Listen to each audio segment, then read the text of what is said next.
আসসালামু আলাইকুম রহমতুল্লাহি বারাকাতুহু। ওয়ালাইকুম আসসালাম ওয়া রাহমাতুল্লাহি ওয়া বারাকাতুহু। জি। শাহেখ, আমি এনজিআর রায়গঞ্জ থেকে বলছি। হুম। আমার প্রশ্নটা হচ্ছে কোরআন তিলাওয়াত শোনার বিষয়ে। যে অনেক হুম। সময় দেখা যায় যে মানে কোনো কাজ করা হচ্ছে, যেমন বাড়ির কোনো কাজ অথবা লেখালেখির কাজ, অথবা ঘুমানোর আগে তখন হচ্ছে কোরআন তিলাওয়াত শোনার জন্য চালু করা হয়। এইভাবে কি কোরআন তিলাওয়াত শোনা যায় হবে?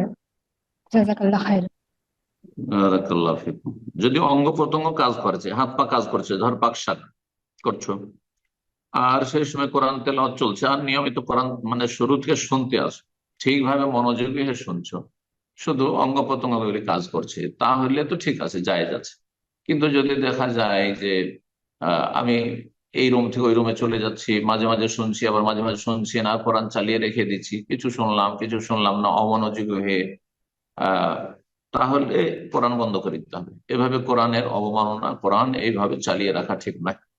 যে শুনছেন না আর এমনিতে চালিয়ে গল্প করছেন, দুইজন তিনজন গল্প চলছে, হাসাহাসি চলছে, আর এই যে কোরআন তেলাওয়াত, ও মাঝখানে যখন আমরা স্টপ করছি, একটু কথাবার্তা বন্ধ করছি, তখন শুনছি, এটা জায়েজ নয়। তাহলে এইভাবে চলবে না। বোঝা গেছে?